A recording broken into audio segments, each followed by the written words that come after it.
Next چوتھا reference اسی الشفا جلد 2 صفحہ 191 پر، مثلا کوئی شخص نبی اکرم صلی اللہ علیہ وسلم کے رنگ کو کالا کہہ دے تو فرمایا یقتل، کافر ہو جائے گا اور اسے قتل کیا جائے گا۔ پانچواں ریفرنس الشفا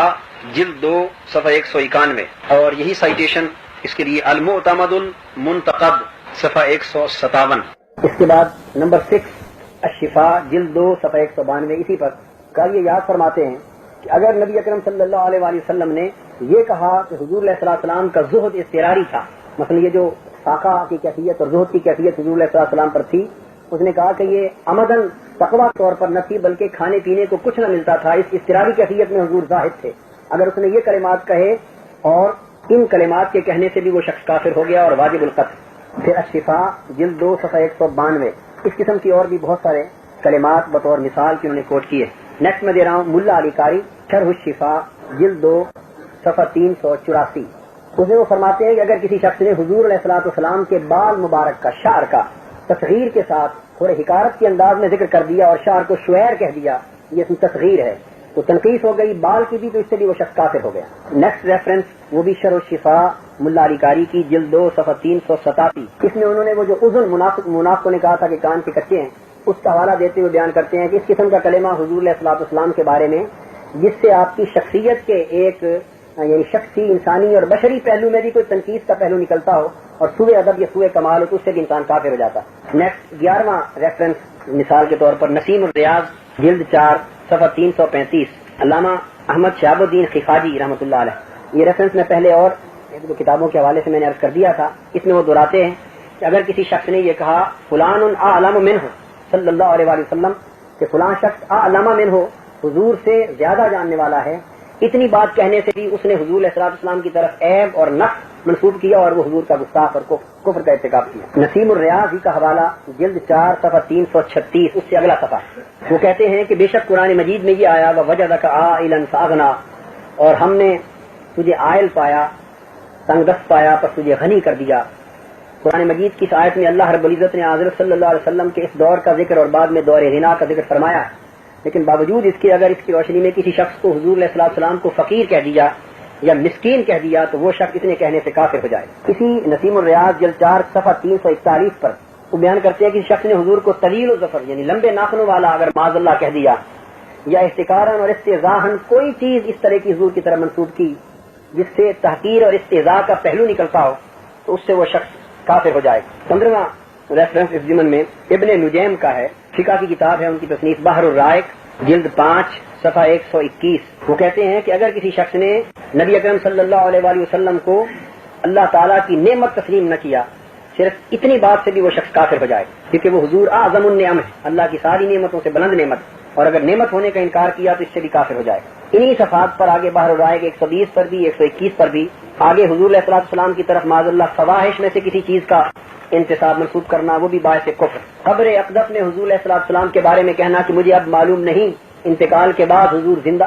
مومن ہیں یا نہیں ہیں، اس قسم کی بات اگر شک میں کہہ دیا کہ بعد از انتقال قبر مومن ہے معاذ اللہ تو اس سے بھی وہ شخص کافر ہو جائے۔ اس کے بعد فتاوی بزازیہ،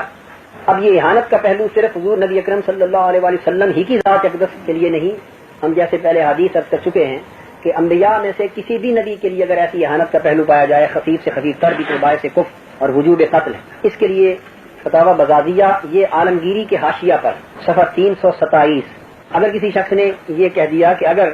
آدم علیہ السلام یہ دانہ نہ کھاتے تو ہم شقی اور بدبخت اور محروم نہ ہوتے، ہم اس سبب سے ہوئے، تو اتنا کلمہ کہنے سے وہ شخص کافر ہو جائے۔ آگے بیان کرتے ہیں کہ اگر کسی شخص کے سامنے یہ کہا گیا، اسے بتایا گیا جی جلد 6 ہے جی وہ فتاوی عالمگیری جلد 6 صفحہ 327، اس کی حاشیے پر بزازیہ، اصل یہ بزازیہ کا حوالہ ہے مطبوعہ کوئٹہ، اس نے کہا کہ آدم علیہ السلام سوتی کپڑا بنتے تھے اور سننے والے نے کہا کہ پھر تو ہم جلاہے کی اولاد ہیں معاذ اللہ، تو اس کے اس کلمہ کے کہنے سے وہ کافر ہو جائے۔ اسی طرح خلاصۃ الفتاوی جلد 4 صفحہ 386 اور وہی اوپر والا ریفرنس فتاوی بزازیہ جلد 6 صفحہ 328 عالمگیری کے حاشیہ پر، اس میں بھی اسی قسم کے کلمات ہیں کہ اگر حضور علیہ السلام کے بال مبارک کو حکارت کے ساتھ اس کا ذکر کیا، نام لیا، حضور علیہ السلام کو درویش یا غریب اور مسکین یا فقیر کے لفظ استعمال کیے، یا حضور علیہ السلام کی چادر مبارک کو پرانا میلا کچیلا کے لفظ استعمال کیے، یا حضور علیہ السلام کو کے بارے میں کہا کہ بڑے ہوئے ناخنوں والا، ایسے کوئی بھی کلمات کہنے سے وہ شخص کافر ہو جائے گا۔ کہ یہ استخفاف ہے، اہانت ہے، گستاخی اور تنقیص۔ اسی فتاوی بغازیہ پر جلد 6 صفحہ 328 بیان کرتے ہیں کہ اگر کسی شخص نے یہ بیان کیا کہ نبی اکرم صلی اللہ علیہ وآلہ وسلم کھانا تناول فرماتے اس کے بعد اپنی انگلیوں کو صاف فرما لیتے تھے، کسی نے حضور علیہ السلام کی سنت مبارکہ کا ذکر کیا اور سننے والے نے کہا یہ بے ادبی، یعنی یہ ایٹیکیٹ کے خلاف ہے، معاذ اللہ یہ کوئی اچھی بات نہیں ہے، طریقہ اچھا نہیں ہے، اگر اس قسم کا کلمہ کہا کا پارا وہ شخص کافر ہو گیا۔ خلاصۃ الفتاوی جلد 4 صفحہ 386 نیکسٹ 386 386 اگر کسی شخص نے یہ بیان کیا کہ ناخنوں کو کاٹنا نبی اکرم صلی اللہ تعالی علیہ وآلہ وسلم کی سنت ہے اور سننے والے نے کہا کہ ٹھیک ہے بے شک سنت ہے میں پھر بھی نہیں کاٹتا، اتنے کلام کہنے سے وہ کافر ہو جائے۔ اس طرح اور بھی ریفرنسز ہیں، حضور کی حدیث سنی اس کا استخفاف کیا، حقارت اور تنقیص کے انداز سے بات کی، اس سے بھی کفر واجب ہو جائے۔ اب ہم آ رہے ہیں کہ حضور اکرم صلی اللہ علیہ وسلم کی شان میں گستاخی کرنے والے کا حکم ائمہ فقہا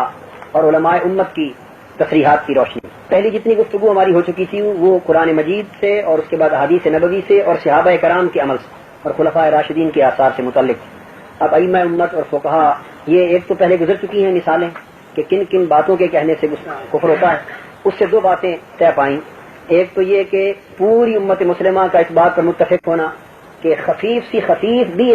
اہانت جو ہے وہ کفر ہے اور وجوب قتل کا باعث ہے، اور دوسرا یہ کہ اہانت کسے کہتے ہیں اس امر کے تعین میں بھی ہمیں اس طرح مدد ملتی ہے کہ اس انداز کی گفتگو کرنے سے بھی اہانت صادر آتی۔ اب ہم ریفرنس دے رہے ہیں فتاوی شامی جلد 3 صفحہ 317۔ اب یہ بات واضح ہو چکی حضور علیہ السلام کی سب و شتم کی کہ سب سے مراد اور شاتم رسول سے مراد گالی دینے والا ہی نہیں بلکہ کسی بھی طرح پر تنقیص کرنے والا، اہانت کا ارتکاب کرنے والا، تحقیر کرنے والا،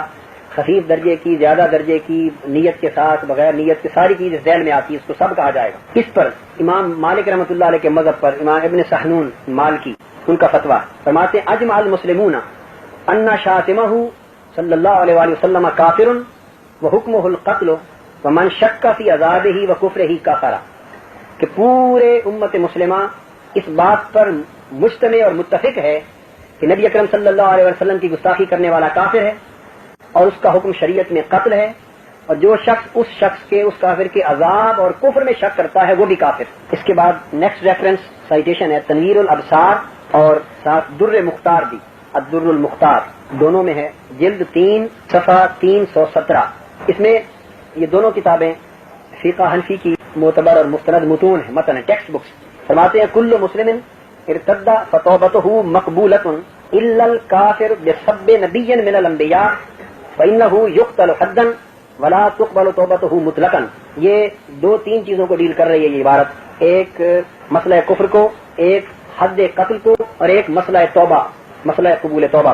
کہتے ہیں کہ ہر وہ مسلمان، کوئی بھی مسلمان اگر مرتد ہو جائے کسی سبب سے تو پھر ارتداد کے بعد اس کی توبہ قبول کر لی جا سکتی ہے، قبول ہو سکتی ہے، سوائے اس مرتد کافر کے جو نبی اکرم صلی اللہ علیہ وسلم کی گستاخی کے سبب کافر و مرتد ہوا ہے۔ تو جو حضور کی گستاخی کے بعد مرتد اور کافر ہوا ہے اس کی توبہ قبول نہیں کی جائے گی اور اس کا حکم قتل ہی ہوگا حد کے طور پر، ولا تقبل توبۃ مطلقاً، اور مطلقاً اس کی توبہ قبول نہیں کی جائے گی۔ یہ قبول توبہ سے متعلق مسئلہ میں چاہوں گا کہ اس کو ذرا ایک سیپریٹ جگہ پہ نوٹ فرماتے جائیں، کیونکہ اس قسم کی اتنی تصریحات آئیں گی ان کو ہم الگ فہرست میں دے لیں۔ یعنی کفر کی بات اور وجوب قتل کی بات تو اسٹیبلش ہوئی، اس کے ساتھ اس کا حد ہونا بھی ساتھ ساتھ، اور پھر عدم قبول توبہ کے جو عام مرتدین کی توبہ قبول ہے، یہ مستثنا ہے وہ مرتد اور کافر جو گستاخی رسول صلی اللہ علیہ وسلم کے باعث کافر و مرتد ہوتا ہے کہ اس کی توبہ مطلقاً قبول نہیں کی جاتی۔ میں اس کے بعد تیسرا ریفرنس جو دے رہا ہوں وہ خود امام مالک رحمۃ اللہ علیہ کا ایک فتویٰ اور فیصلہ، سائٹیشن ہے الشفا جلد 2 صفحہ 196۔ قاضی یاد رحمۃ اللہ علیہ بیان فرماتے ہیں کہ ہارون الرشید سے انہوں نے حضرت امام مالک رحمۃ اللہ علیہ سے یہ مسئلہ دریافت کیا کہ اگر کوئی شخص نبی اکرم صلی اللہ علیہ وسلم کی گستاخی کرے تو اس کا حکم کیا ہے، اور ساتھ یہ کہا ان کو جس طرح کی اطلاع تھی صحیح یا غلط، اپنی اطلاع کے مطابق کہا کہ سنا ہے کہ عراق کے بعد فقہا نے اس کو کوڑوں کی سزا دینے کا فتویٰ دیا ہے۔ اس پر امام مالک رحمۃ اللہ علیہ غضبناک ہو گئے اور جلال میں آ کے فرمانے لگے امیر المومنین ما بقاء الامہ بعد شتم نبیہا، اس امت کے باقی رہنے کا اور اس کی بقا کا کیا جواز ہے کہ جس میں اس کے نبی صلی اللہ علیہ وسلم کی گستاخی رواج پا جائے اور حضور کی گستاخی ہو اور پھر وہ امت زندہ رہے، اس کے زندہ اور باقی رہنے کا کوئی جواز نہیں۔ اور آپ نے فرمایا کہ جو انبیاء میں سے کسی نبی کی گستاخی کرتا ہے قتل، اس کو قتل کیا جائے گا، اور جو نبی کے اصحاب کی گستاخی اور ان کو گالی دیتا ہے اس کو کوروں کی سزا دی جائے. یہ امام مالک کا فتویٰ. اس کے بعد اگلا ریفرنس آ رہا ہے الصارم المسلول صفحہ 3 اور 4 اور اکفار الملحدین علامہ انور شاہ کاشمیری والی صفحہ 119. وہ لکھتے ہیں اجمع المسلمون علی ان من سب اللہ و سب رسولہ صلی اللہ علیہ وآلہ وسلم اور دفع شیئا مما انزل اللہ عز وجل اور قاتل نبیا من انبیاء اللہ عز وجل انہ کافر بذالک وان کان مقرا بکل ما انزل اللہ. فرماتے ہیں کہ تمام امت مسلمہ اس بات پر متفق ہے کہ جس شخص نے اللہ اور اللہ کے رسول صلی اللہ علیہ وسلم کی گستاخی کی سب دی یا اللہ نے جو احکام نازل کیے ان میں سے کسی کو چھوڑا رد کیا یا انبیاء میں سے کسی نبی کو قتل کیا، ان تمام امور میں سے کسی بھی امر کا مرتکب ہوا تو وہ شخص اس وجہ سے کافر ہو جائے گا، بے شک اس ایک وجہ کے سوا باقی اللہ کے سارے احکام کو کیوں نہ مانتا. نیکسٹ ریفرنس علامہ ابن تیمیہ کا ہی الصارم المسلول صفحہ 4 سے امام خطابی کا حوالہ دے رہے ہیں. ان کا حوالہ دیتے ہوئے کہتے ہیں، وہ فرماتے ہیں کہ لا اعلم احدا من المسلمین اختلف فی وجوب قتلہ، کہ میں امت مسلمہ میں کسی ایک شخص کو بھی نہیں جانتا جس نے حضور کی گستاخی پر وجوب قتل پر اختلاف کیا ہو. پھر آگے اسی بات کو آگے بیان فرماتے ہوئے نقل کرتے ہیں، یہ گالی دینے والا گستاخی کرنے والا ان کان مسلمن فانہ یکفر، اگر وہ مسلمان تھا تو حضور کی گستاخی سے وہ کافر ہو گیا، ویقتل اور اسے قتل کیا جائے گا، بغیر خلاف اور اس پر کوئی اختلاف نہیں ہے، وہو مذہب ائمۃ الاربعہ وغیرہم، اور یہ چاروں ائمہ اور چاروں مذاہب فقہی کا اور ان کے علاوہ بھی جتنے ہیں سب کا یہی مذہب. وَإِن كَانَ ذِمِّيًّا فَإِنَّهُ يُقْتَلْ أَيْضًا، اگر وہ غیر مسلم ہے تو وہ بھی اسی طرح قتل کیا جائے گا. فی مذہب مالک و اہل المدینہ وہو مذہب احمد، امام مالک کا بھی یہی مذہب ہے، اہل مدینہ کا بھی یہی مذہب ہے، امام احمد بن حنبل کا بھی یہی مذہب ہے اور اوروں کا بھی یہ مذہب. اس کے بعد نیکسٹ حوالہ اور ہے، وہ بھی علامہ ابن تیمیہ الصارم المسلول صفحہ 3. فرماتے ہیں اجمع عوام اہل العلم علی ان حد من سب النبی صلی اللہ علیہ وآلہ وسلم القتل، تمام اہل علم اس پر متفق ہیں کہ جس نے نبی صلی اللہ علیہ وسلم کی گستاخی کی اس کی حد قتل ہے. یہاں پھر الفاظ حد استعمال کیے. حد کی تاریخ بڑی واضح ہے کہ عقوبت المقدرۃ، یہ مقدر عقوبت ہے جس میں کسی ریاست کو تو درکنار پوری امت مسلمہ بھی مل کر کسی ظاہری اور معاشرتی حکمت اور مصلحت کے پیش نظر بھی معمولی سی تخفیف نہیں کر سکتی. کہ حد ایک ایسی مقدر عقوبت ہے کہ جو اللہ اور اللہ کے رسول کی طرف مقرر ہے اور یہ بہر طور اسی کوانٹم میں نافذ کی جائے گی جس کوانٹم میں اللہ اور اللہ کے رسول نے فرمایا. اور یہی مذہب فرماتے ہیں کہ امام مالک کا ہے اور لیث کا ہے، امام احمد بن حنبل کا ہے، امام اسحاق کا ہے، اور یہی مذہب امام شافعی کا ہے. اس کے بعد نیکسٹ ریفرنس یہی سائٹیشن چل رہی ہے. فرمایا اجماع المسلمین علی ان حد من سب النبی صلی اللہ علیہ وسلم القتل کما ان حد من سب غیرہ الجلد. تمام امت مسلمہ اس بات پر متفق ہے کہ نبی اکرم صلی اللہ علیہ وسلم کی سب و گستاخی اس کی حد من سب النبی، اس کی حد قتل ہے، اور نبی صلی اللہ علیہ وسلم کے علاوہ کسی کی سب ہو تو اس کی سزا جلد، اس کی بھی حد فرمایا. یہ آگے اس کی تصریح آتی ہے شیخین اور خلفائے راشدین کے بعد. اس کے بعد انہوں نے فرمایا کہ یہ قرآن اور سنت کے علاوہ اجماع الصدر الاول من الصحابہ والتابعین، صدر اول یعنی پہلے دور کا اجماع، تمام صحابہ کا، تمام تابعین کا بھی اسی بات پر اجماع تھا، ان صاب النبی صلی اللہ علیہ وسلم یجب قتلہ اذا کان مسلما، کہ جو بھی مسلمان حضور علیہ السلام کی گستاخی کرتا اس کا قتل واجب ہو جاتا. ایک اور ریفرنس ہے الشفاء جلد 2 صفحہ 196. اس پر حضرت عمر بن عبدالعزیز رضی اللہ تعالیٰ عنہ انہوں نے کوفہ میں کسی عامل کی طرف، ایک اپنے حاکم کی طرف اپنا ہدایت بھیجی، آرڈر بھیجا. انہوں نے مشورہ طلب کیا تھا اور ان سے ہدایت طلب کی تھی کہ اگر کوئی شخص حضرت عمر رضی اللہ تعالیٰ عنہ کی گستاخی کرے اور ان کو سب دے تو اس کی سزا کیا ہے. آپ نے جواب میں فرمایا کہ کسی مسلمان شخص کا قتل اس وقت تک حلال نہیں جب تک کہ وہ نبی اکرم صلی اللہ علیہ وآلہ وسلم کی گستاخی اور سب کا مرتکب نہ ہو، اور جو حضور علیہ الصلوۃ والسلام کے ساتھ سب اور گستاخی کا مرتکب ہوتا ہے وہ حلال الدم، مباح الدم ہو جاتا ہے، اس پر سے اس کے خون کی حفاظت اور امان اٹھ جاتی. اور باقیوں کی گستاخی کی سزا جس طرح آئے گی آگے تعزیر کا معاملہ وہ ہم آگے بیان کریں گے. اب ہم لے رہے ہیں جی اس مسئلہ کو جس پر ہماری پہلی گفتگو بھی کچھ چلتی رہی تھی اور میں کرتا رہا تھا کہ آگے انشاءاللہ یہ بات آئے گی. وہ ہے نبی اکرم صلی اللہ علیہ وآلہ وسلم کی گستاخی کرنے والا شخص، اس کو آیا توبہ کا موقع دیا جائے یا نہ دیا جائے، اور توبہ اس کی قبول ہوگی یا نہ ہوگی. اس میں سب سے پہلے تو میں ایک حدیث کوٹ کرنا چاہتا ہوں. سائٹیشن ہے اعلاء السنن جلد 12 صفحہ 433. نبی اکرم صلی اللہ علیہ وآلہ وسلم نے فرمایا من بدل دینہ فاقتلوہ ان اللہ لا یقبل توبۃ عبد کافر بعد اسلامہ، جو شخص اپنے دین کو بدل ڈالے مرتد ہو جائے اسے قتل کر دو، بے شک اللہ تعالیٰ ایسے شخص کی توبہ قبول نہیں فرماتے جو اسلام لے آنے کے بعد کفر کرے. یہ مولانا ظفر احمد عثمانی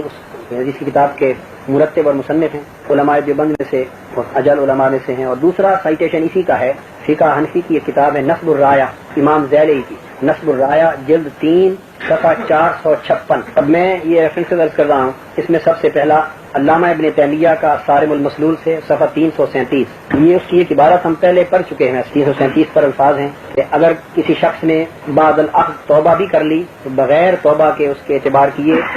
ایسے شخص کو جو گستاخی رسول صلی اللہ علیہ وسلم کا مرتکب ہے اسے قتل کر دیا جائے گا. گواہ ہوا مذہب الجمہور، اور یہ جمہور کا مذہب یہی. یہ صفحہ 337 پر. اس میں آگے بڑھنے سے پہلے میں چاہتا ہوں کہ میں اختصار سے اور خلاصتاً 3 ویوز عرض کر دوں پہلے یہ بات، پھر ہمیں آگے بڑھنے میں زیادہ آسانی ہو جائے. مسئلہ توبہ پر اب چند باتیں وہ ہیں جن پر میں دہرا دوں کہ امت مسلمہ میں کوئی اختلاف نہیں. سب سے پہلی بات یہ کہ نبی اکرم صلی اللہ علیہ وسلم کی اہانت خواہ اشارتاً ہے، کنایتاً ہے، صریحاً ہے، مجازاً ہے، بالواسطہ ہے، بلا واسطہ ہے، کسی بھی شکل میں ہے، وہ بلا شک و شبہ کفر ہے. نمبر 2، حضور علیہ الصلوۃ والسلام کی توہین کا مرتکب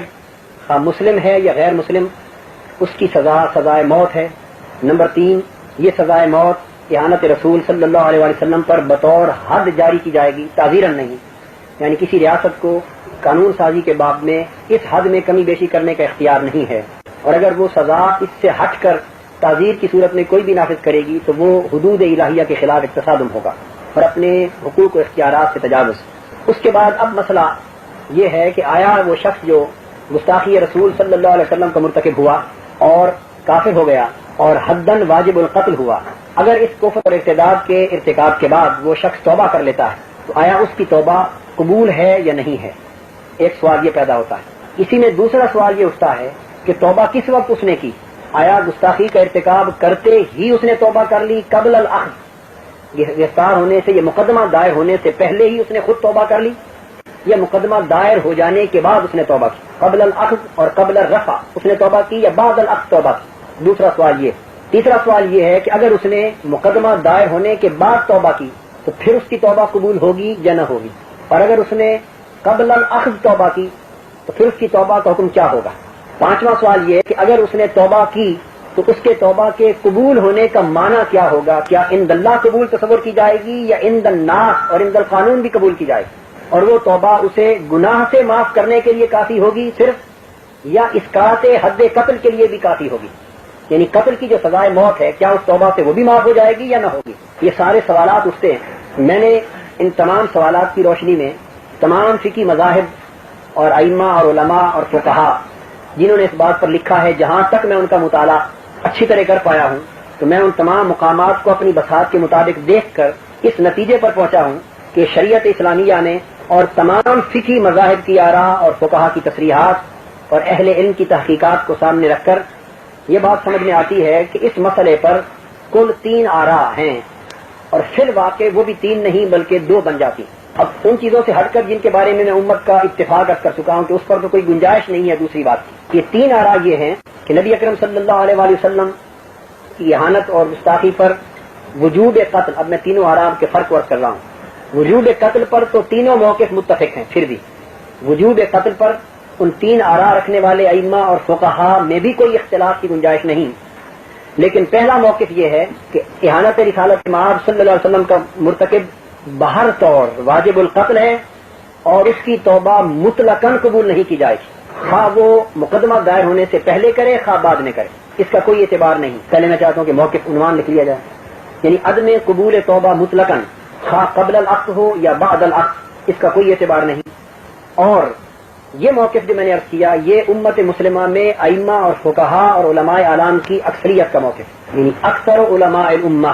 ان کا موقف یہ ہے، اور ان میں مالکیہ مذہب سارا شامل ہے. یعنی میں اس کو اس انداز سے کہہ رہا ہوں کہ ایک شخص یہ دعویٰ نہیں کر سکتا کہ میں نے فلاں فقہی مذہب کے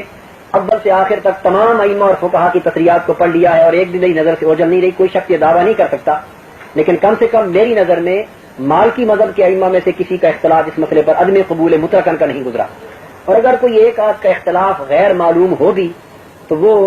پھر اتنی بھاری اکثریت کے مذہب کو ہی مذہب تصور کیا جائے گا، اس کا کوئی خاص اعتبار نہیں. تو مالکی مذہب سارا، حنبلی مذہب سارا، حنابلہ سارے اسی امر پر متفق ہیں کہ مطلقاً توبہ قبول نہیں کی جائے گی. اس کے بعد احناف اکثر اس پر متفق، امام اعظم رحمۃ اللہ علیہ کہ مذہب حنفی کے اکثر ائمہ اور فقہا اور بعض شوافع اس سے اتفاق کرتے، جن میں مثلا حضرت ابو بکر فارسی رحمۃ اللہ علیہ یہ مذہب شافعی کے ائمہ میں سے ہیں، بلکہ انہوں نے تو نہ صرف اس رائے سے اتفاق کیا بلکہ دعوی اجماع نقل کیا ہے کہ اجماع بھی اسی پر ہے کہ حضور نبی اکرم صلی اللہ علیہ وسلم کے گستاخ کے وجوب قتل کے بعد اس شخص کی توبہ کسی صورت میں بھی قبول نہیں کی جائے گی، نہ پہلے نہ بعد میں، اور اسی پر اجماع ہے۔ یہ شیخ ابو بکر فارسی، تو یہ مذہب ہے مالکیہ کا، حنابلہ کا، اکثر احناف کا اور بعض شوافع کا۔ اب اس کا مطلب یہ ہوا کہ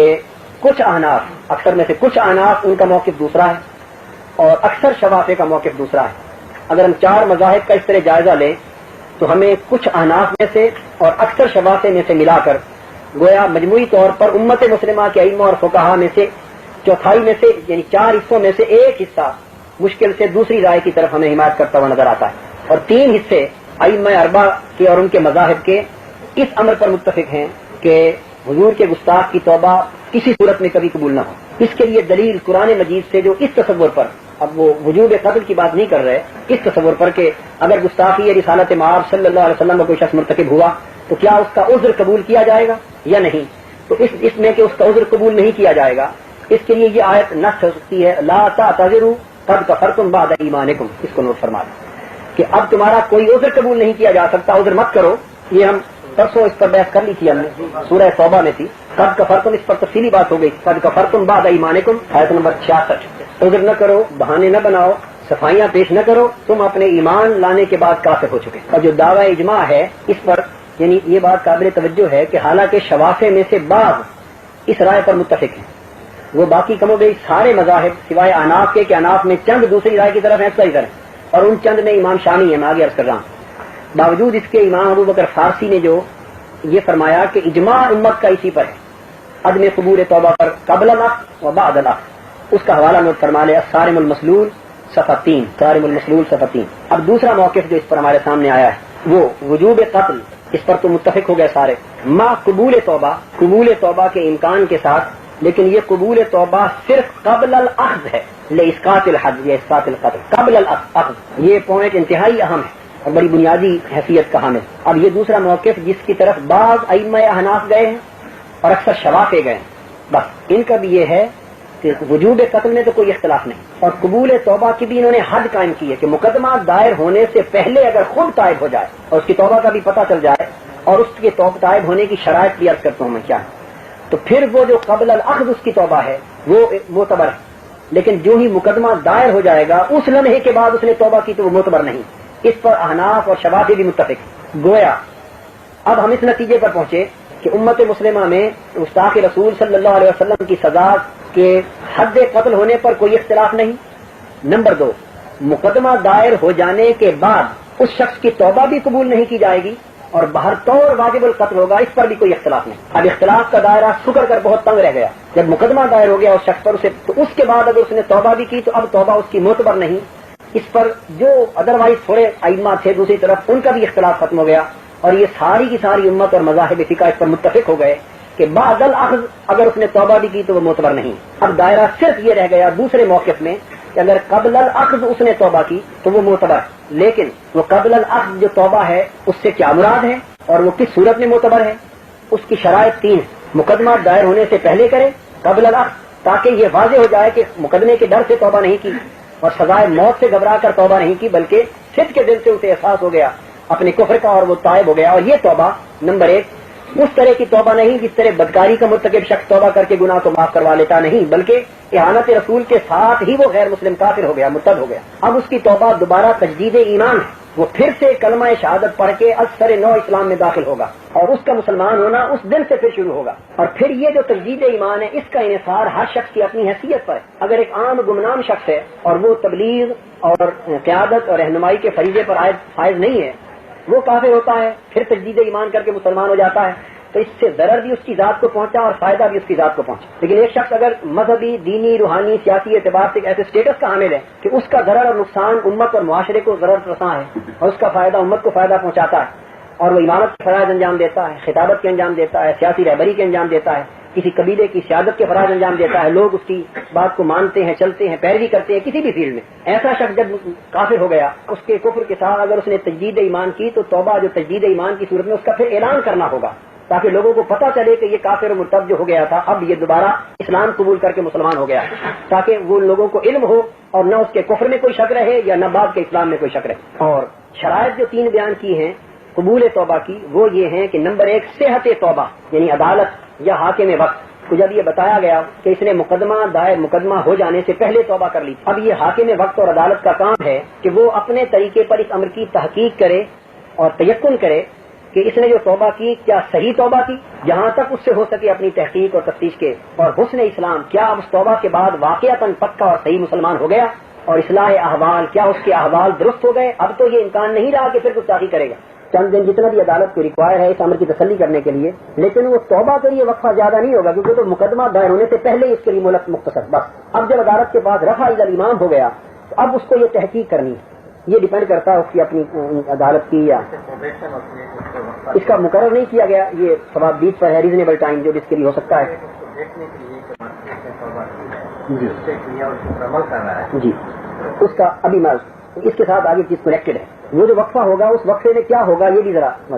اس پر وہ بیان کرتے ہیں آگے۔ میں اس کا ریفرنس میں ان ساری چیزیں جتنی عرض کر رہا ہوں ان کے حوالے میں بعد میں عرض کروں گا۔ یہ کس صورت میں قبل الاخذ قبول توبہ، اس صورت میں کہ پھر اس صورت میں وہ اس کی حد قتل وہ مرتفع ہو جائے گی اس خیال کے پیش نظر، اور اس دوران اس کو سزا دی جائے گی قید کی اور کوڑوں کی تعزیراً، معاف پھر بھی نہیں کیا جائے گا، قتل اس کا مرتفع ہو جائے گا قبل الاخذ، یہ یعنی دوسرے موقف کے مطابق، پہلا موقف جو میں نے اکثریت عرض کیا اس میں نہیں۔ جی ہاں اس کو معطل کہہ لیجئے۔ جی ہاں وہ یوں ہے کہ اس کو دیکھا جائے گا، یعنی اس دوران اس کو سزا دی جائے گی تعزیراً، اس کو قید کیا جائے گا، اس کو کوڑے لگائے جائیں گے۔ اس پر میں عثمانی دولت عثمانیہ کے زمانے کی بعض حکام، اسلامی حکام کے پریسیڈنٹ اور فیصلے بھی کوٹ کروں گا کہ پہلے ادوار میں اسلامی دور حکومت میں ایسا ہوتا رہا ہے، اس کو تعزیر دی جائے گی، یعنی قتل کی سزا تو بہرحال اس کی مرتفع ہو گئی، جب تعزیر دے دی اس کی تو اگر نیکسٹ دوبارہ ارتکاب ہوگا تو پھر وہ آئے گا، تو اس کو تعزیراً قید کیا جا سکتا ہے، کوڑے لگائے جا سکتے ہیں، اور تعزیراً جس قسم کی سزا شدید سے شدید تر قتل کے نیچے آپ دے سکتے ہیں، اور یہ دے کر پھر ان چیزوں کو جائزہ لیں گے۔ اب اس پر نظر رکھی جائے گی کہ اب یہ جو طائب ہوا دوبارہ مسلمان ہوا، اب اس نے اپنے آواز سنبھال لیے، اب گستاخی کا رجحان تو نہیں رہا، اب تو اس کا ارتکاب نہیں کر رہا، نظر رکھی جائے گی۔ اب دوبارہ مرتکب ہوا تو پھر اس کے لیے اب گنجائش نہ قبل نہ بعد ہوگی، پھر اس کی صریح حد قتل ہوگی، قتل کر دیا جائے گا۔ یہ ہے دوسرا موقف۔ یہ معنی ہے کیونکہ اس کا ایک کیس چل رہا ہے، نہیں کیس ختم ہو گیا، میں کیس کو لیگل سینس میں نہیں لے رہا، یعنی وہ شخص ہے جو گستاخی رسول کا مرتکب ہوا اور قبل الاخذ طائب ہو جانے کی وجہ سے حد قتل اس کی مرتفع ہوئی اور تعزیراً سزا دی گئی اور وہ ویجیلنس میں یا آبزرویشن میں رکھا گیا، ان چیزوں کے لیے تاکہ اس کی صحت توبہ، حسن اسلام اور اصلاح احوال کا یقین ہو جائے، اس خاطر صحت توبہ یعنی ایک چیز تو ایک ہی ہے، ان باقی دو چیزوں سے بھی صحت توبہ کا یقین حاصل کرنا مقصود۔ اور تیسرا موقف جو ہے اس باب میں، اور یعنی جو حسن اسلام ہے، اصلاح احوال اور حسن اسلام ہے، یعنی اس کے مجموعی احوال اور اس کے اسلام کی صحیح کیفیت۔ تیسرا موقف اس باب میں وہ وجوب قتل، اس پر بھی اسی طرح اتفاق ہے کہ ہے تو وہ واجب القتل، سزا میں تو کوئی فرق نہیں، لیکن قبول توبہ کا جو مفہوم ہے یہ اس قبول توبہ کے مفہوم کو لإسقاط القتل تسلیم نہیں کرتے۔ یہ ہے کہ اس کی توبہ وہی قبل الاخذ اگر اس نے کی، قبل الاخذ یعنی بعد الاخذ کا تو قصہ ہی کوئی نہیں، اگر قبل الاخذ اس نے توبہ کی تو اس کی توبہ صرف عند اللہ مقبول ہوگی، یعنی سزائے موت اس کو پھر بھی دی جائے گی اور سزائے موت کے بعد وہ عند اللہ مقبول ہوگی، جس کا معنی یہ ہے کہ اب اس سزائے موت کے بعد اس پر مسلمانوں کے احکام جاری ہوں گے، اس کا جنازہ پڑھا جائے گا، اس کو دفن کیا جائے گا۔ اور اگر اس نے توبہ نہ کی ہوتی، نہیں پہلی مرتبہ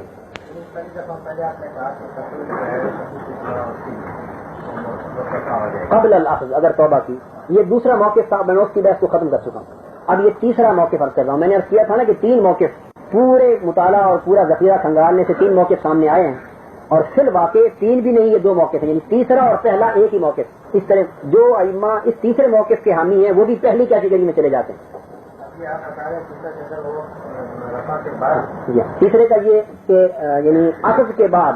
تو توبہ تو معتبر نہیں ہے، وہ تو دوسرے موقف میں بھی معتبر نہیں تھی کہ جائے کہ پہلے اور تیسرے میں. یہ بات تو واضح ہو گئی. اب اعتبار جس توبہ کا ہم کر رہے ہیں وہ ہے قبل الاخذ. اب جو قبل الاخذ اس نے توبہ کی، اس پر تیسرا موقف یہ ہے کہ اس کی توبہ مقبول ہوگی، اور اس مقبول ہونے کا معنی یہ ہے کہ سزائے موت اس سے نہیں اٹھائی جائے گی، حد قتل اس پر پھر بھی لاگو ہوگی، لیکن توبہ بئی معنی مقبول ہوگی کہ حد قتل لگانے سے جب وہ مر جائے گا تو اب مرنے کے بعد اس کے ساتھ سلوک مسلمانوں جیسا کیا جائے گا، کافروں اور مرتدوں جیسا نہیں کیا جائے. یعنی سزائے موت جب وہ پالے گا تو اس کے بعد اس کا جنازہ پڑھائیں گے، اس کی تدفین اور تقسیم کریں گے. جبکہ اگر اس نے توبہ نہ کی ہوتی اور سزائے موت اس کو حدن ہو جاتی تو اس صورت میں نہ اس کا جنازہ پڑھا جاتا، نہ اس کی تدفین اور تقسیم مسلمانوں کی طرح کی جاتی کہ وہ حالت کفر اور حالت ارتداد پر ہی مر گیا. اب اس کی تیسری صورت یہ ہے کہ جب اس نے توبہ کر لی تو یہ صرف عند اللہ مقبول ہوئی، لا عند الناس، لوگوں کے نزدیک نہیں. اللہ کے یہاں مقبول ہونے کا معنی یہ ہوا کہ وہ کفر اور ارتداد سے تائب ہو گیا. جس جرم کا اس نے ارتکاب کیا تھا احانت رسول صلی اللہ علیہ وسلم کا اور اسٹیٹ لا کی اور حضور کے تقدس اور تحریم و تکریم کے خلاف، اس کی سزا میں وہ موت پائے گا، حد مرتفع نہیں ہوگی، لیکن مرنے کے بعد اس کو بطور مسلمان ٹریٹ کیا جائے گا. یہ تیسرا موقف ہے. اس پر بھی ریفرنس آپ نوٹ فرما لیں. اس تیسرے موقف پر فتاوی شامی، یعنی انہوں نے کوٹ کیے ہیں، اس موقف کو بیان کیا، جلد 3 صفحہ 317. اس کے بعد تنقیح حامدیہ امام شامی کی جلد اول صفحہ 104، اور تیسری سائٹیشن ہے الصارم المسلول صفحہ 340. یہ دوسرا موقف جس کا میں نے اشارہ کیا کہ قبل الاخذ اگر طائب ہو گیا تو پھر اس کی اس موقع پر حد قتل مرتفع ہوئی، تعزیر قائم رہی، اور اگر اس کا حسن توبہ اور اس کے حسن اسلام سے عدالت مطمئن نہ ہوئی تو پھر بھی مرتفع نہ ہوگی، پھر بھی وہ حد اس کو دی جا سکتی ہے ادروائز سیکنڈ اقدام پر. تو یہ جو دوسرا آسپیکٹ ہے، اس کے لیے جن ائمہ نے دلیل لی ہے وہ قرآن مجید کی اس آیت سے جس کا ذکر ہم کل کی پرسوں کی بحث میں کرتے رہتے، لَإِن لَّمْ يَنْتَهِ الْمُنَافِقُونَ. لَإِن لَّمْ يَنْتَهِ الْمُنَافِقُونَ کی علامہ ابن تیمیہ نے یہ نوٹ فرما لیں، تصریح کر دی ہے کہ یہ جو اس انتہا کا ذکر ہے اس کا تعلق صرف قبل الاخذ ہے، بعد الاخذ نہیں. میں اس کو ریفرنس آگے دے دوں گا آپ کو. اس میں اینما توخذوا ملعونین، یہ ملعونین ہے، اخذوا وقتلوا تقتیلا. انہوں نے اس کو متعین کیا کہ یہاں انتہا جو ہے اس سے مراد صرف قبل الاخذ، یعنی پورا موقع سارا نہیں ہے، قبل الاخذ. اگر مقدمہ دائر ہو گیا تو اس کا موقع ختم ہو گیا. اب توبہ جو کر رہا ہے تو وہ موت کے ڈر سے کر رہا ہے اور یہ قبول نہیں ہے. اب ان 3 آراء، ان میں اگر ہم مزید ان کو کریں کنکلوڈ تو یہ بات آتی ہے کہ تیسرا موقف بھی پہلا ہی موقف جس میں انہوں نے قبول توبہ کو اسقاط قتل کے ساتھ متعلق ہی نہیں کیا. وہ کہتے ہیں قبول توبہ کا تعلق صرف اللہ کی ذات کے ساتھ ہے اور اس کے مسلمان ہونے یا نہ ہونے کے ساتھ ہے، تاکہ مرنے کے بعد اس کا جنازہ پڑھایا جائے، تدفین کی جائے یا نہ کی جائے. یہ تیسرا موقف، یہ میں نے حوالے جو دیے ہیں ان کو بیان کیا، اور یہ میں آگے ریفرنسز میں دے رہا ہوں ان کو. اور یہ کہ اس صورت میں حد قتل جو ہے وہ تو بہر طور کا وہ اخذ سے پہلے طائب ہو، کا وہ توبہ نہ کرے، اس کا تعلق حد قتل کے نفاذ اور ارتفاع سے نہیں. قتل تو وہ بہر طور کیا جائے گا. جب ہم اس تیسرے موقف کے حامی علماء اور ائمہ کی تعداد کو اور پہلے موقف کے حامی علماء اور ائمہ جن کے لیے میں نے عرض کیا کہ وہ 3 حصے ائمہ کو کہا کہ اس طرف ہیں اکثریت اور ایک حصہ ادھر آتا ہے موقف میں، اور اس ایک میں پھر بٹتے ہیں، کچھ ادھر چلے جاتے ہیں تو پہلا موقف اور زیادہ تقویت پا جاتا ہے. یہ امت مسلمہ کے ائمہ اور فقہا کی تقسیم ہے اس مسئلے پر. اب ہم اس کے ریفرنسز کی طرف آ رہے ہیں. اب میں ریفرنسز ترتیب کے ساتھ اور کرتا چلا جاؤں گا کیونکہ کیٹیگریز ہمارے پاس 3 آ گئی ہیں تو آپ اس میں سے ترتیب کے ساتھ نقل فرما سکتے ہیں. پہلا ریفرنس الصارم المسلول صفحہ 337. انہوں نے بھی 2-3 موقف سارے بیان کیے. اس کا میں نے عرض کر دیا تھا ان کا حوالہ. بعد الاخذ کے تو توبہ کے تصور کے بھی یہ نزدیک نہیں جاتی. علامہ ابن تیمیہ بعد الاخذ کے مقدمہ دائر ہونے کے بعد چلو تصور ہی نہیں، کسی کے ہاں بھی نہیں، لیکن یہ کہتے ہیں کہ اس کی توبہ سنے بغیر ان کو قتل کر دیا. یقتل من غیر استطابت، توبہ حاصل کیے بغیر، موقع سنے بغیر قتل کر دیا جائے. اس کو مذہب جمہور قرار دیتے. پھر وہ ریفرنس میں لَإِن يَنْتَهِ الْمُنَافِقُونَ کر چکا ہوں. علامہ ابن تیمیہ نے اسی کے تحت اس دوسرے موقف کو ڈسکس کیا. اس کا ریفرنس یہی صفحہ 337 اور 338 الصارم المسلول پر چل رہا ہے. وہ کہتے ہیں کہ اس سے یہ طے پاتا ہے کہ حضور کے گستاخ کی سزا موت واضح ہے اور وہ حتمی موت ہے. بعد اب بے شک وہ طائب بھی ہو جائے تو اس کا کوئی اعتبار نہیں. اس کے بعد وہی آیت لَإِن يَنْتَهِ الْمُنَافِقُونَ کی کوٹ کرتے ہیں، ملعونین اینما ثقفوا وقتلوا تقتیلا. کہتے وہ یقتدی من لم ينتهي فإنه يؤخذ ويقتل، جو از خود منتہی نہیں ہو جائے گا، نہیں چھوڑے گا اور مقدمہ اس پر جاری ہو جائے گا، گرفتار ہو جائے گا، تو پھر اگر اس سے پہلے نہیں ہوا تو گرفتار ہوا تو پھر وہ قتل کر دیا جائے گا. اور کہتے ہیں فعلم ان الانتہاء العاقمہ ما كان قبل الاخذ. یہ اس کی تصریح ہے اس سے یہ ثابت ہو گیا، معلوم ہو گیا کہ جو انتہا ہے جس کا وہ ذکر ہے وہ اخذ سے پہلے، مقدمہ اور گرفتاری سے پہلے اس کے طائب ہو جانے کی بات۔ پھر آگے دوسرا موقع بیان کرتے ہیں، حدیث میں لاتے ہیں کہ وہ لوگ، قرآن مجید میں فرمایا گیا ان الذین یرمون المحصنات الغافلات المؤمنات لعنوا فی الدنیا والآخرہ ولہم عذاب عظیم۔ فرماتے ہیں کہ حاضی فی شان عائشہ وازواج النبی صلی اللہ علیہ وسلم خاصۃ ولیس فیہا توبۃ۔ اب وہ دوسرا موقف بیان کر رہے ہیں، کہتے ہیں کہ یہ آیت جس میں بیان کیا گیا کہ وہ عذاب علیم ان پر آ گیا اور دنیا اور آخرت میں لعنت بھیجی گئی تہمت کے باعث، یہ حضرت عائشہ صدیقہ رضی اللہ تعالیٰ عنہ اور ازواج مطہرات کی شان میں نازل ہوئی، خاصۃ ولیس فیہا توبۃ، اور اس میں کوئی توبہ نہیں ہے، اس میں توبہ نہیں۔ فرماتے ہیں ثم قال والذین یرمون المحصنات ثم لم یأتوا بأربعۃ شہداء۔ اب کہتے ہیں کہ ان الذین تابوا من بعد ذلک واصلحوا۔ اب یہ دوسرے پہلے موقف کو تقویت پہنچا رہے ہیں، پہلے موقف کی تائید میں علامہ ابن تیمیہ اپنی رائے دے رہے ہیں۔ وہ کہتے ہیں کہ دوسرے مقام پر فرمایا کہ جو محصنات پر جنہوں نے الزام لگایا اور 4 گواہ پیش نہ کر سکے اور انہوں نے بعد ذالک یعنی اپنی گرفتاری یا اخذ یا رفع کے بعد توبہ کر لی اور اصلاح کر لی تو ان کی توبہ معتبر ہے عام قصد کی صورت میں۔ اور فرماتے ہیں جہاں ازواج مطہرات پر اور حضرت عائشہ صدیقہ رضی اللہ تعالیٰ عنہ پر تہمت کی بات ہے وہاں سرے سے توبہ معتبر ہی نہیں، اور یہاں عام مومنین کی قصد پر توبہ معتبر ہے، بعد جب وہ کر لیا تو بعد میں انہوں نے توبہ کر لی۔ اس بحث کے بعد وہ آگے فرماتے ہیں کہ ان قاذف امہات المؤمنین انما استحق هذه اللعنة على قول لعن النبي صلی اللہ علیہ وسلم فلما ان مذیح لا توبۃ له۔ جب ازواج مطہرات جو حضور نبی اکرم صلی اللہ علیہ وسلم کی وجہ سے حرمت پاتی ہیں، جب ان کو اذیت دینے والے کی توبہ معتبر ہی نہیں ہے سرے سے، تو نبی اکرم صلی اللہ علیہ وسلم کو جس نے اذیت دی ہوگی اس کے توبہ معتبر ہونے کا سوال کہاں سے پیدا ہوگا؟ یہ ایک دلیل انہوں نے دی، یہ ایک دلیل تھی۔ دوسری دلیل دیتے ہیں محاربت، انما جزاء الذین یحاربون اللہ ورسولہ ویسعون فی الارض فسادا۔ جو لوگ اللہ اور اللہ کے رسول سے محاربت جنگ کرتے ہیں، یہ باغی اور متدین اور زمین میں فساد انگیزی کرتے ہیں، اس کی بحث کو آگے بیان کر کے وہ آگے فرماتے ہیں کہ یہ ہے فساد فی الارض کا نتیجہ، اور فساد فی الارض اور محاربت بالناس اس کو اللہ پاک نے اسلامی ریاست کی انٹیگریٹی کے تحفظ کے لیے محاربت للہ وللرسول قرار دیا۔ اور اگر کوئی شخص نبی اکرم صلی اللہ علیہ وسلم کی گستاخی کا مرتکب ہوگا اور براہ راست حضور سے محاربت کرے گا، کیونکہ اس کو حضور فرماتے ہیں ادوب دی، حضور نے پوچھا کون ہے میرے دشمن کا خاتمہ کرنے والا، تو گستاخ رسول براہ راست حضور کا دشمن اور حضور کا محارب ہے، اور امت مسلمہ میں انتشار اور فساد انگیزی کرنے والا بالواسطہ نبی اکرم صلی اللہ علیہ وسلم کے ساتھ محارب۔ فرماتے ہیں جو بالواسطہ محارب ہے فساد فی الارض کا مرتکب، اس کے لیے تو حکم ہے کہ اگر وہ تائب ہو گیا تو اس کے لیے اس کی معافی کی گنجائش ہو سکتی، لیکن وہ بھی قبل الاخذ۔ قرآن مجید میں تصریح ہے کہ اگر یہ جو بغات ہیں باغی اور یہ اگر قبل الاخذ گرفتاری سے پہلے تائب ہو جائیں تو پھر ان کو معافی مل جائے گی، اگر بعد میں تائب ہو تو پھر معافی نہیں، پھر انہیں یا قتل کیا جائے گا یا سلیب پر سولی پر چڑھایا جائے گا یا ان کے ہاتھوں اور پاؤں کو الٹا قتل کاٹ دیا جائے گا۔ اللہ القیاس ان کی 4 جو صورتیں ان کی بیان کی ہیں، علامہ ابن تیمیہ فرماتے ہیں کہ عام زمین میں فساد انگیزی کرنے والے لوگ جو بالواسطہ محاربت للہ والرسول کے مرتکب ہیں، وہ بھی اگر بعد الاخذ تائب ہو تو توبہ قبول نہیں ہے، ان کی توبہ صرف قبل الاخذ قبول کی جا رہی ہے۔ فرماتے ہیں جب فساد فی الارض کے لیے توبہ قبل الاخذ قبول کی جائے گی تو نبی اکرم صلی اللہ علیہ وسلم سے براہ راست مخالفت اور محاربت مول لینے والا اور گستاخ رسول جو براہ راست ہوگا، کیا اس کا درجہ محاربت کا اور عام فساد فی الارض کا ایک جیسا تصور کر لیا جائے کہ اس کی بھی قبل الاخذ توبہ قبول ہو اور اس کی بھی قبل الاخذ توبہ قبول ہو؟ فرماتے ہیں دونوں میں فرق یہ ہے کہ عام محارب کی توبہ قبل الاخذ قبول ہے اور گستاخ رسول کی توبہ قبل الاخذ بھی قبول نہیں، اور اس سے پھر اس موقف کو تقویت پہنچتی ہے کہ اب جب توبہ قبول نہیں تو یہ لاسقاط القتل ہے، یعنی قتل کی سزا کے مرتفع ہونے کے لیے قبول نہیں۔ رہ گئی یہ بحث کہ توبہ قبول ہونے کی جو تصریح آئی ہے اس کا مفہوم کیا ہوگا، تو یہ تطبیق پیدا کرتے ہیں، یعنی دونوں موقفوں میں تطبیق پیدا کرتے ہیں۔ کہتے ہیں کہ حضور کے گستاخ کی توبہ قتل کی سزا سے چھٹکارا پانے کے لیے تو قبل الاخذ بھی قبول نہیں ہے۔ تطبیق یہ ہے کہ اگر اس نے پہلے توبہ کی تو وہ عند اللہ قبول ہوگی، سزا قتل کی حداً پائے گا اور اس کا معاملہ مسلمانوں جیسا ہوگا، تو یہ تطبیق ہو گئی دونوں میں۔ یہ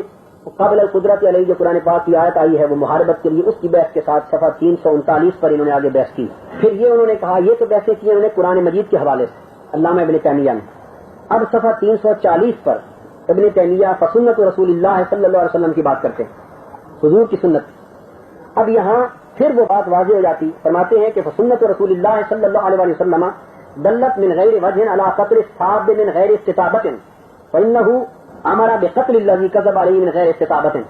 فرماتے ہیں کہ قرآن سے تو یہ ثابت ہی ہو گیا کہ حضور کے گستاخ کی اور حضور کے موذی کی جو قتل ہے وہ بہر طور واجب ہے اور توبہ اس کی نہ پہلے ہے نہ بعد میں ہے. فرماتے ہیں کہ حضور علیہ الصلوۃ والسلام کی سنت جو ہے اس سے بھی یہی ثابت ہوتا ہے. اور دلیل دیتے ہیں کہ حضور علیہ الصلوۃ والسلام نے بغیر کسی وجہ کے اور بغیر موقع دیے توبہ کے جس نے حضور کی گستاخی کی اس کو حضور نے قتل فرما دیا, قتل کی سزا دی. اور اس کا اس سے فرق واضح ہو گیا جس کا ذکر ہم ابھی کر چکے اور اپنی بریک سے پہلے اس کی بات ہو رہی تھی کہ اس شخص کو جو ذوالخویسرہ کو یا دیگر افراد کو جو حضور نے اس وقت چھوڑ دیا تو اس کا چھوڑنے کا مقصد یہ تھا جس طرح کہ وہ اوائل دور میں تھا اور یا جو النبی جاہد الکفار والمنافقین اور قتلوا تقتیلا کی آیتیں نازل نہ ہوئی تھی اور تاریخ قلب کے باعث ابھی درگزر کرنے کا حکم تھا. جب منافقین کو اور گستاخوں کو قتل کر کے اور بلکہ شہر سے نکال کر اور قتل کر کے ذلیل و رسوا کرنے کے احکام آ گئے تو پہلا عمل درگزر کرنے کا منسوخ ہو گیا اور نیا عمل حضور کے دور میں ہی قیامت تک پوری امت کے لیے واجب العمل ہو گیا. اس کے تحت وہ فرماتے ہیں پس نبی صلی اللہ علیہ وسلم کی سنت یہ ہے کہ جس شخص نے حضور کی تکذیب کی اور گستاخی کی بغیر استطاعت کے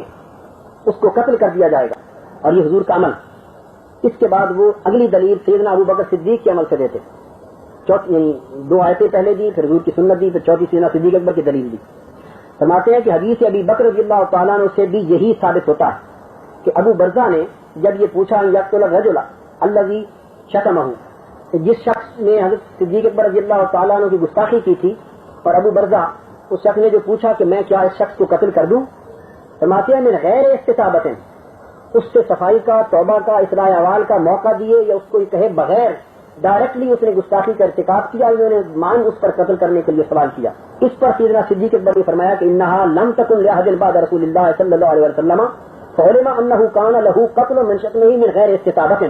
تو انہوں نے فرمایا کہ نہیں, یہ نبی اکرم صلی اللہ علیہ وسلم کی شان ہے کہ جو حضور سے گستاخی کا مرتکب ہو وہ قتل کر دیا جائے. فرماتے ہیں اس سے یہ ثابت ہو گیا کہ یہ قتل بغیر استطاعت کے ہوگا, یعنی توبہ کا موقع دیے بغیر ہوگا اور توبہ قبول نہ ہوگی اس بات میں. 5ویں دلیل سیدنا فاروق اعظم رضی اللہ تعالیٰ عنہ کے عمل کی. فرماتے ہیں عمر رضی اللہ تعالیٰ عنہ قتل الذی لم یرد بحکمہ صلی اللہ علیہ وسلم من غیر استطاعت اصلا فنزل القرآن باقرارہ علی ذلک وہو من ادنی انواع الاستخفاف بہ وکیف باعلیھا. فرماتے ہیں کہ عمر فاروق کا عمل یہ ہے کہ انہوں نے جس شخص نے نبی اکرم صلی اللہ علیہ وسلم کی مخالفت کی, مشاقت کی اور گستاخی کا مرتکب ہوا, اس کو من غیر استطاعت, اس کو توبہ کرنے کا موقع دیے بغیر, پوچھے بغیر کہ تم توبہ کرتے ہو, اپنے حال سے باز آتے ہو, اصلاح احوال کرتے ہو, نہیں, موقع توبہ کا دیے بغیر محض جان کر کے اس نے گستاخی کی ہے, کھڑا کیا تلوار لا کے سر قلم کر دیا اور بغیر موقع دیے توبہ کے سر قلم کیا اور پھر نبی اکرم صلی اللہ علیہ وسلم نے اس حکم کو بحال رکھا. تو گویا حضور کی نہ صرف حدیث تقریری رہی بلکہ جب آپ نے فرمایا کہ دمہ حدر, کہ اب اس کا خون بھی باطل ہو گیا تو یہ حضور کی عین سنت قرار پا گئی. تو بغیر توبہ کے موقع کے قتل کیا اور اس کے اوپر جب پھر قرآن مجید کی آیت نازل ہو گئی فلا وربک لا یؤمنون حتی یحکموک فیما شجر بینہم, تو گویا قرآن مجید کی نص بھی اسی بات پر آ گئی کہ توبہ کا موقع دیے بغیر بھی گستاخ رسول کو اگر قتل ہو گیا تو یہ عمل صحیح عمل. اس پر ابن تیمیہ فرماتے ہیں وہو من ادنی انواع الاستخفاف بہ, یہ استخفاف اور تحقیر اور تنقیص کی ادنا انواع میں سے ہے, چھوٹی انواع میں سے ہے. جب ادنا انواع کا یہ عالم ہے کہ توبہ کا موقع دیے بغیر قتل کرنا سنت صحابہ ہے, سنت رسول ہے اور حکم قرآن ہے, تو فکیف باعلیھا, اگر اس سے بڑے درجے کی گستاخی ہوگی تو اس کا عالم کیا ہوگا. اس کے بعد وہ عبداللہ بن سعد بن ابی سرح کا حوالہ بھی دیتے ہیں جس کا ذکر میں پہلے کر چکا. آگے وہ علامہ ابن تیمیہ کنکلوڈ کرنے کے قریب فرماتے ہیں ھذا نص فی ان مثل ھذا المرتد الطاعن لا یجب قبول توبتہ. یہ سارا کچھ قرآن اور حدیث اور آثار صحابہ اور سنت خلفاء راشدین یہ سب کچھ اس بات پر نص ہے کہ جو شخص نبی اکرم صلی اللہ علیہ وسلم کی گستاخی کے باعث مرتد ہوا ہے اس شخص کی توبہ قبول نہیں ہو سکتی. بل یجوز قتلہ وان جاء تائبا, وہ بے شک توبہ کر کے ہی آئے پھر بھی اس کو قتل کر دیا جائے. وان تاب بل یجوز یہ گزارش یہ ہے کہ کئی مقامات پر یہ یجب کے لفظ الفاظ لا رہے ہیں اور کسی ایک جگہ یجوز لاتے ہیں, تو بالکل اسی طرح جس طرح شل اور آپ لاتے ہیں اور وہ میں شل ہی کے معنی میں استعمال ہوتا ہے, جا بجا یجب آ رہا ہے تو جہاں یجوز آئے گا تو وہ بھی مانن بعد وجوب کے معنی نہیں مراد دیا جائے, چونکہ سارا سیاق یہ بتا رہا ہے کہ یہ وجوب ہے وجوب ہے وجوب, تو جس طرح میں شل کے معنی میں ہوتا ہے. اور فرماتے ہیں قد کررنا ھذا, اور ہم اس بات کو ثابت کر چکے ہیں. اور اس کے بعد علامہ ابن تیمیہ فرماتے ہیں ایک دلیل تو میں نے عرض کر دی تھی وہ قاضی یاد کے حوالے سے, اس بحث کو علامہ ابن تیمیہ نے بھی سمیٹا ہے کہ وہ جو حضور نے درگزر فرمایا وہ وہ عمل بعد میں آیتوں کے نزول سے منسوخ ہو گیا، حکم میں قتل کی آیت سے بعد میں منسوخ ہو گیا۔ دوسری دلیل یہاں علامہ ابن تیمیہ خود لاتے ہیں، جس کا ذکر میں اس وقت کر رہا تھا، ریفرنس اب دے رہا ہوں۔ وہ فرماتے ہیں کہ اگر کسی کے ذہن میں یہ خیال آئے کہ نبی اکرم صلی اللہ علیہ وآلہ وسلم نے بعض کو معاف کیا، قاضی ایاز نے وہ دلیل دی، وہ اپنی جگہ درست اور قائم ہے، انہوں نے اس کی ایک اور دلیل اور ایک دوسری جہت قائم کی ہے۔ وہ فرماتے ہیں کہ اس میں ان الذی عصم دمہ عفو رسول اللہ صلی اللہ علیہ وسلم عنہ، نبی اکرم صلی اللہ علیہ وسلم جس شخص کے خون کو معصوم کیا گیا، معاف کیا گیا یا درگزر کیا گیا، وہ کسی اور شے نے، اس کے کلمہ پڑھنے یا واپس مسلمان ہونے نے اس کو معصوم الدم نہیں کیا، وہ عفو رسول اللہ صلی اللہ علیہ وسلم نے کیا۔ نبی اکرم صلی اللہ علیہ وسلم نے جو خود اس کو معاف فرما دیا، یہ حضور کا ذاتی حق تھا، یہ نبی اکرم صلی اللہ علیہ وسلم کا جو ذاتی حق تھا اور ذاتی اختیار تھا نبی اکرم صلی اللہ علیہ وسلم کا، یہ اس بنیاد پر حضور کے معاف کرنے نے اس کو موت سے بچایا، ورنہ وہ جو اس کا اسلام تھا، مجرد اسلام ہی اس کا مسلمان ہونا، اور جو اشارہ تھا کہ وہ نماز پڑھتا ہے، روزہ رکھتا ہے، یعنی اسلام کی جتنی علامات اس میں پائی جاتی تھی، مجرد اسلام ہی اس اسلام نے اسے سزائے موت سے نہیں بچایا، بلکہ اس کو موت سے بچانے والی صرف اور صرف عفو رسول اللہ صلی اللہ علیہ وسلم ہے، ذاتی طور پر حضور کا معاف کرنا۔ اور آگے فرماتے ہیں ان بالاسلام و توبت انحم اسلام اس کا مسلمان ہو جانے سے اور توبہ کر لینے سے تو صرف اس کا گناہ مٹتا ہے۔ یہ نقطہ بڑا قابل توجہ، اس کے اسلام اور توبہ سے صرف اس کے گناہ کو دھویا گیا، رہ گیا اس کی سزائے موت کا۔ وبعفو رسول اللہ صلی اللہ علیہ وسلم احتقن الدم، اور جب حضور نے خود زبان اقدس سے معاف کیا تو اس معاف کرنے نے اس کے خون کو بچا لیا۔ اب فرماتے ہیں والعفو باطل بموتہ صلی اللہ علیہ وآلہ وسلم ولیس للامت ان یعفو عن حقہ، اب جب حضور کا وصال ہو گیا تو حضور کے وصال کے ساتھ ہی کسی بھی گستاخ رسول کو جان سے بچا دینے کے عفو کا جو ہے قانون ختم ہو گیا۔ اب حضور کی امت کو یہ قیامت تک حق نہیں کہ وہ حضور کے اس حق کو اپنے طور پر استعمال کر کے کسی کو معاف کر سکے۔ یہ صفحہ 341 پر بحث ختم کی ہے انہوں نے، اور یہ میں نے آخری دی ہے 340 اور 41 پر ختم ہو رہی ہے بات۔ اب نیکسٹ جو اس کے لیے ریفرنس آ رہا ہے جی وہ ہے اسی الصارم المسلول کے صفحہ 300 پر، صفحہ 300۔ اب میں تیزی سے اب اس کی عبارتوں کی طرف جانے کی بجائے وہ کرتا ہوں۔ اس میں فرمایا کہ ہر وہ شخص جو نبی اکرم صلی اللہ علیہ وسلم کی گستاخی کرے وہ تنقہ اور نقص بھی حضور کی ذات اقدس میں نکالے، مسلمن کانا اور کافرن فعلیہ القتل، وہ یہ فتویٰ ہے کہ امام احمد بن حنبل رحمۃ اللہ علیہ، خواہ وہ مسلمان ہو خواہ وہ ذمہ اور کافر ہو، دونوں صورتوں میں فعلیہ القتل، یہاں بھی وجوب قتل ہے، یعنی قتل اس کا واجب ہے، اس کو سزائے موت دی جائے گی، اور ولا یستتاب، اور اس کی کوئی توبہ قبول نہیں کی جائے گی، اس کی تو امام احمد بن حنبل نے سراح سے فتویٰ دیا اس کی توبہ ہرگز قبول نہیں کی جائے گی۔ پھر آگے حضرت عبداللہ فرماتے ہیں، امام احمد بن حنبل رحمۃ اللہ علیہ کے بیٹے ہیں، فرماتے ہیں کہ میں نے اپنے والد حضرت امام احمد بن حنبل سے یہ سوال کیا کہ جو شخص نبی اکرم صلی اللہ علیہ وسلم کی گستاخی کرے اور بعد میں توبہ کر لے تو اس کے بارے میں کیا حکم ہے؟ تو امام احمد بن حنبل رحمۃ اللہ علیہ نے بیٹے کو جواب دیا، قال قد وجب علیہ القتل ولا یستتاب، اس کا قتل واجب ہو چکا اور اس کی توبہ قبول نہیں کی جائے۔ اور پھر امام احمد بن حنبل نے دلیل دی کہ خالد بن ولید رضی اللہ تعالیٰ عنہ نے ایک نبی اکرم صلی اللہ علیہ وسلم کے گستاخ شخص کو قتل کر دیا اور قتل کرنے سے پہلے اس سے توبہ نہیں لی تھی۔ یہ اب نمبر 3 آگے آ رہا ہوں۔ قاضی ابو یعلا، اب میں ائمہ کے محدثین کے الگ الگ فتاوی اس بات میں کر رہا ہوں۔ امام بن حنبل کے بعد اب قاضی ابو یعلا رحمۃ اللہ علیہ، الصارم المسلول صفحہ 301 اور 302، اس کے الفاظ فرماتے ہیں اذا سب النبی صلی اللہ علیہ وسلم قتل ولم تقبل توبته، جس شخص نے نبی اکرم صلی اللہ علیہ وسلم کی گستاخی کی اسے قتل کر دیا جائے گا اور ہرگز اس کی توبہ قبول نہیں کی جائے گی۔ فرماتے ہیں مسلمن کانا اور کافرن، پھر تصریح، خواہ وہ مسلمان تھا خواہ وہ کافر تھا، کہ دونوں صورتوں میں اگر وہ کافر بھی تھا تو جو عہد اس کو امان کا ملا تھا وہ عہد توڑ چکا، حضور کی گستاخی کرتے ہی اس کا عہد ٹوٹ گیا اور اب اس کے اوپر حفاظت دم نہ رہی۔ اس کے بعد یہاں ایک اور دلیل لاتے ہیں، یہ بڑی قابل توجہ ایک نقطہ ہے۔ فرماتے ہیں اس کا سبب یہ ہے کہ لأن حق النبی صلی اللہ علیہ وسلم یتعلق به، نبی اکرم صلی اللہ علیہ وسلم کا جو حق ہے اس کے اندر 2 حق جمع ہے، ایک اللہ کا حق اور ایک انسان کا حق۔ اللہ کا حق متعلق ہو جائے وہ حق لآدمی، اور آدمی کا حق متعلق ہو جائے لم تسقط بالتوبہ، وہ حد اور سزا توبہ سے کبھی باطل نہیں۔ یہ قاعدہ جس میں اللہ کا اور آدمیوں کا حقوق اللہ اور حقوق العباد جس سزا میں دونوں جمع ہو جائیں وہ حد پھر ساقط نہیں ہو سکتی۔ بالکل اسی طرح کل حد فی المحاربہ، جس طرح محاربہ کی حد ساقط نہیں ہو سکتی، انہ لو تاب قبل القدرہ، کہ بے شک اس نے قبل قدرت توبہ ہی کر لی ہو، لو تاب قبل، بے شک اس نے قبل قدرت غلبہ پانے گرفتار ہونے سے پہلے بھی توبہ بے شک کیوں نہ کر لی ہو، لیکن پھر بھی وہ حد اس کی ساقط نہ ہوگی۔ اس کے بعد نمبر 4 اسی الصارم المسلول صفحہ 302 پر امام ابو المواہب کا حوالہ ہے، فرماتے ہیں کہ جو شخص نبی اکرم یاجب لقتل نبی صلی اللہ علیہ وسلم الحد المغلظ وهو القتل، نبی اکرم صلی اللہ علیہ وآلہ وسلم کی گستاخی کرنے والا اور قتل حضور کی طرف الزام عائد کرنے والے کی حد مغلظ ہے اور وہ قتل ہے۔ اس طرح قاضی ابو علی بن ابی موسیٰ الصارم المسلول صفحہ 303 اس کا بھی یہ فتویٰ ہے ان کا، فرماتے ہیں کہ اعتماد اور معتمد قول یہ ہے کہ جس شخص نے بھی نبی اکرم صلی اللہ علیہ وسلم کی منصب رسول اللہ صلی اللہ علیہ وسلم قتل ولم یستتم، جس نے بھی نبی کی گستاخی کی اسے قتل کیا جائے گا اور اس سے توبہ نہیں لی جائے گی۔ ومن سبہ، یہ ایک نقطہ قابل غور، ومن سبہ صلی اللہ علیہ وسلم من اہل ذمہ قتل وان اسلم، اور اگر اہل ذمہ یعنی کافروں میں سے کسی نے حضور کی گستاخی کی اس کو بھی قتل کر دیا جائے گا، بے شک اس کے بعد وہ مسلمان کیوں نہ ہو گیا۔ یہ قاضی ابو علی بن ابی موسیٰ ارشاد میں ان کا یہ قول ہے، جس کو علامہ ابن تیمیہ نظر الارشاد میں۔ اس کے بعد ابو علی ایک اور امام کا فتویٰ علامہ ابن تیمیہ لاتے تھی صفحہ 303 پر، فرماتے من سب النبی صلی اللہ علیہ وسلم واجب قتلہ ولا تقبل توبتہ وان کان کافرا فاسلم، اگر کافر تھا مسلمان ہو گیا یا مسلمان تھا جس صورت میں بھی جس نے حضور کی گستاخی کی اس کا قتل واجب ہو گیا، ولا تقبل توبتہ، اس کی توبہ قبول نہیں کی جائے گی۔ اور یہی پھر فرماتے ہیں آگے کہ یہی مذہب صحیح ہے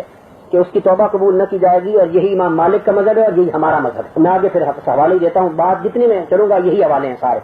اس قسم کے۔ نیکسٹ ہے تفسیر روح البیان، تفسیر روح البیان جلد 3 صفحہ 394، روح البیان جلد 3 صفحہ 394، علامہ اسماعیل لکی کی یہ فقاتلوا ائمۃ الکفر، اس آیت کے تحت انہوں نے بھی یہی فتویٰ بیان کیا ہے کہ حضور کے گستاخ کو قتل کیا جائے گا حدن اور واجباً، اور اس کی توبہ قبول نہیں کی جائے۔ اور امام ابو بکر الفارسی رحمۃ اللہ علیہ جو شوافے کے اماموں میں سے ہیں، السراج المنیر جلد 3 صفحہ 363، یہ وہ جو تیسرا قول میں نے عرض کیا تھا، تیسرا قول کہ باہر طور قتل کیا جائے گا حدن، اور توبہ قبول ہونے کا معنی صرف یہ ہے کہ اگر اس نے پہلے کی تو مسلمان تصور ہوگا، تو یہ وہ فرماتے ہیں یسے ہو اسلام ہو و یقتل حدن، اگر اس نے توبہ کی اسلام قبول کر لیا تو اسلام اس کا صحیح ہوگا لیکن حد کے طور پر قتل باہر طور کیا جائے گا، یہ وہ حوالہ ہے۔ پھر اس کے بعد یہ حوالہ فتاوی شامی جلد 3 صفحہ 318 پر، عبارت بھی یہی کہ تمام اہل علم اجمع عوام اہل علم علی ان من سب النبی یقتل، جس نے گستاخی کی وہ قتل کیا جائے گا۔ امام مالک بن انس کا فتویٰ یہی ہے، امام لیث کا یہی ہے، امام احمد بن حنبل کا یہ ہے، امام اسحاق کا یہ ہے، اور یہ مذہب شافعی بھی ہے، اور یہ حضرت سیدنا صدیق اکبر رضی اللہ تعالیٰ عنہ کے قول کا مقتضا بھی ہے، یہ بیان کرتے اس صفحہ پر۔ اور آخر میں فرماتے ہیں ولا تقبل توبتہ عند ہؤلاء، اور ان تمام ائمہ کے نزدیک اس شخص کی توبہ قبول ہرگز نہیں کی جائے گی۔ وبمثلہ قال ابو حنیفہ، اور امام اعظم ابو حنیفہ کا بھی قول اس کی مثل ہے، یہ بات قابل توجہ ہے، کیونکہ جب بعض الاحناف کی بات آئے گی تو امام اعظم کے 2 قول ہیں، یہ بات ذہن نشین فرما دی جائے کہ مذہب حنفی کا بطور مذہب کے فیصلہ سارا کا سارا نہیں ہے دوسرے موقف کے حق میں کہ قبل الاخذ توبہ قبول ہو، جس کا میں نے ذکر کیا تھا، بلکہ خود امام اعظم کا ایک قول جس کی تصریح موجود ہے وہ پہلے موقف کے حق میں بھی، اور امام شافعی خود جو دوسرے موقف کے حق میں جن کی بات میں نے عرض کی ان کا بھی ایک قول اور ان کا مذہب بھی پہلے موقف کے حق میں موجود ہے۔ اس لحاظ سے ان تمام ائمہ کے اقوال جو 2 رہ گئے تھے ان کے بھی پہلے موقف کے حق میں ہیں، اور ایک ایک قول ان کا دوسرے موقف کے قبل الاخذ والا ملتا ہے۔ اس کی تصریح یہاں موجود نہیں، لیکن اس پر ہم اصرار نہیں کرتے مزید۔